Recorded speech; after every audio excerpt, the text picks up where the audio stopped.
Hey guys, this is Dr. Nikki and welcome to Surgeon Simulator 2013. Today we're going to be going through all the ambulance surgery operations A++ style. Let's do this. Alright, and we're going to kick things off today with your standard heart transplant. The first thing you want to do though is get rid of all these stupid unnecessary tools, especially this fire extinguisher, which can be an incredible nuisance. I'm a doctor, not a firefighter, so we're not going to be needing this. We've had several problems with patients suffering severe blood loss or even death because we've had fire extinguishers fall into their chest mid-operation, so we're going to get this thing out of the way before it causes some major problems.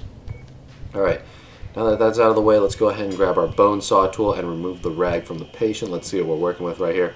Other than the fact that the ambulance driver is probably drunk and a little off the edge today, I think this operation should be going pretty well. I just have to be really careful when the ambulance makes those sharp turns because tools are going to start rolling everywhere, and I don't want to cut anything important in the patient like his lungs or the sides of his body or his face. That would be very bad.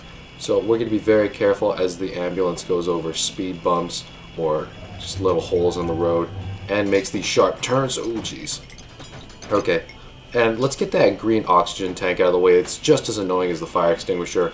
And it's just an extra oxygen tank. I'm sure there's plenty of air for the patient. We're going to do this operation quickly but precisely. I just cut the side of his body right there. Let's do this very... Okay, just finished cutting up his ribs. Got to make sure we do this correctly. And the beaker is being a problem. Hopefully it doesn't roll into his chest. Let's go ahead and grab these ribs. Not going to be needing those, so let's just toss those aside. Next up, got to pull the lungs out. Okay. This lung is giving me a little bit of a problem. I don't know why let me try to get a better grasp on it. And yep, there we go, yank that thing out. Looks like we're not going to be needing that. Hopefully no one's driving behind us. And just go ahead and rip that lung out. There we go. And scalpel time. We're going to need to make a small incision, same as usual, up here on the top of this pink tube. That's its scientific name, the pink tube. And we're going to make a small cut at the bottom. There we go. Now that that's out of the way, okay. See, we're having beaker problems. That saw, jeez, I really hope that doesn't mess me up. Okay, so now we're going to take the scalpel and we're going to make several small incisions at the top arteries here. Hopefully this saw doesn't get in the way. I'm just going to hope that the ambulance turns and the saw bounces out because we don't want that to go plunging into that man's body. I mean, it doesn't take a doctor to figure out that that would be bad. Okay, saw, you're being stupid. Get out of here. Go home. Okay, next up we grab the new heart. And let's see if we can put this in place quickly. Patient doesn't have a heart in right now, so it's good that we did that quick. 2 minutes, 38 seconds, 4,784 milliliters of blood left.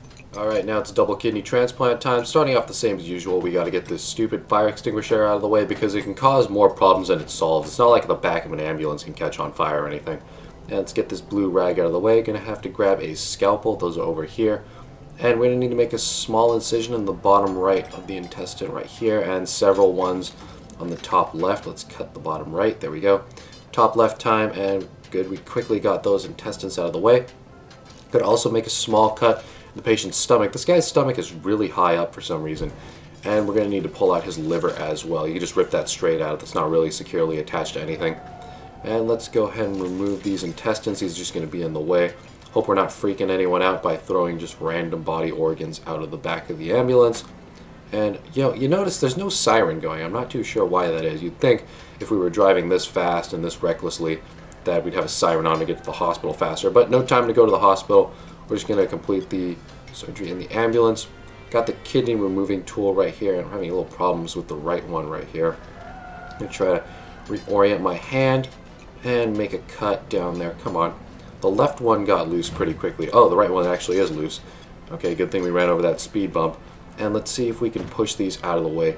In my opinion, kidney transplants are the hardest because it's just hard to get these old kidneys out of the way and get the new ones in the correct spots. Well, looks good enough to me, so let's go ahead and grab the first new kidney and stick this in over here on the left. Hopefully that rolls into place. Oh, okay. Well, I guess it did. So we're going to go ahead and grab the right kidney now. And let's see, get a good grasp on that and set that down. Oh man, okay, I set that down the bottom. It's supposed to be up towards the top where the kidneys were originally connected. Yeah, I'm having a hard time pushing that up. Come on, kidney, get in place so we can finish the operation. This guy's got a ton of blood left. We're doing really well right now. And oh man, that speed bump should have pushed it up. Okay, there we go. Just got to get that old one out of the way. We don't really need to remove them because 4 kidneys are better than 2, despite the fact that 2 of them are broken. I'm going to go ahead and grab my yogurt spoon right here, and let's see if we can use this to push the kidneys into place. Let me get a better grasp on my spoon. Oh, okay, wait, never mind then. 2 minutes, 15 seconds, that was really fast, and a ton of blood left. That was how you do a double kidney transplant in ambulance right there. Alright, last up we're going to do a brain transplant in the back of the ambulance. Luckily now the patient is sitting upright instead of laying down, which means the fire extinguisher probably isn't going to be proving to be much of a problem because it's really unlikely that thing's just going to fly into there. I'm going to take the skull removal tool and quickly cut away at the outside of this man's skull. There we go. Throw that away. Let's get a nice grip on his brain and pull that out. The thing is, in the back of the ambulance, if you take too long doing that, the ambulance might make a turn. The tool might make contact with the patient's brain, and that wouldn't be very good. But now that we got the brain out very quickly, in about 30 seconds, I'm going to go ahead and grab the new brain. And come on, let's get a good... that was a terrible time to make a turn. And this cabinet's just going to be getting in my way along with this green oxygen tube. Come on, let's grab this out of here. Take the brain out of the jar, and let's go ahead and set this in the man's skull. And come on, make sure it doesn't bounce out. There we go. Surgery complete, 51 seconds. Thank you guys for watching. I've now completed every single surgery A++ style on Surgeon Simulator 2013. Thanks for keeping up with the series. If you missed anything, check out the playlist down below. I've been Dr. Nicky, and we'll see you all some other time.